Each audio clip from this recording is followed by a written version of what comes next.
Hi everyone, I'm Dustin Vance, and I'm going to teach you how to play Ephemeral Path in under 5 minutes. Let's go. Figure sets consist of between 2 and 4 figures, standees, tokens, coins, whatever, as long as it has a round base between 19 and 67 millimeters.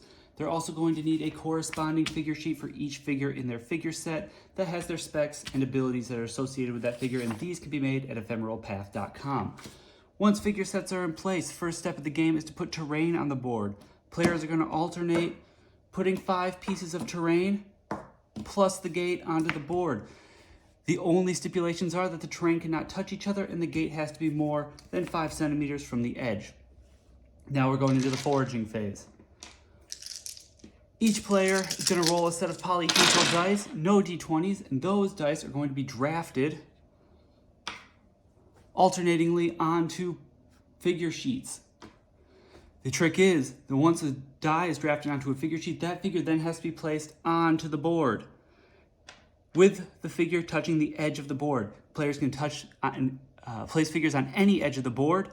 There are no sides in Ephemeral Path. The only stipulation is that figures have to be placed more than 5 centimeters away from an enemy or opponent's figure.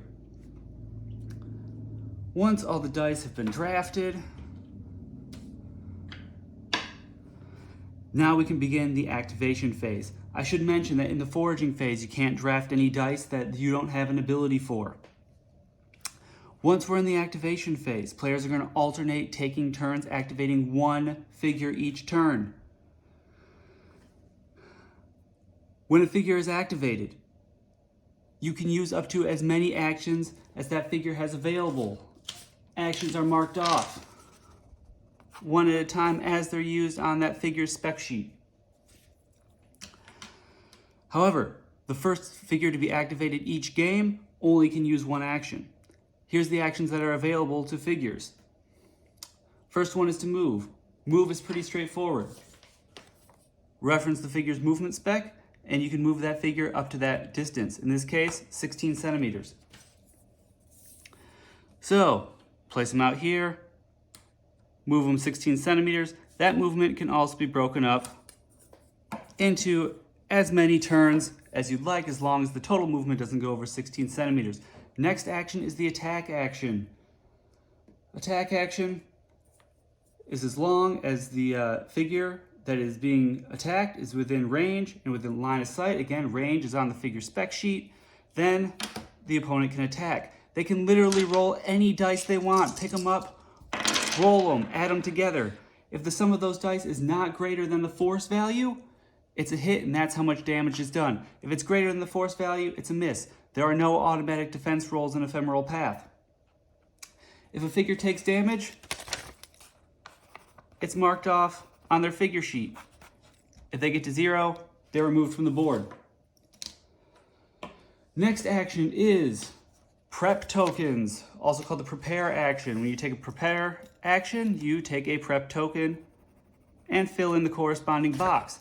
Prep tokens can be used anytime on a player's turn. They do a whole number of different things, from adding range to healing to adding attack value. You can look it up in the rules. Last thing players can do as an action is use an ability. Those abilities usually have dice associated with them. We drafted them in the foraging phase. You have to discard it to use that ability. If you have more than 1 of the same type of dice, you can use the ability twice. No need to add it to the figure sheet twice. The card on the figure sheet describes what the abilities can do. They're also described in the Ephemeral Path ability guide. They do a whole host of different things, from attacking to defense, moving other figures, all sorts of cool things that generate some really awesome combos. And the game is over when no figure has any actions left to be used.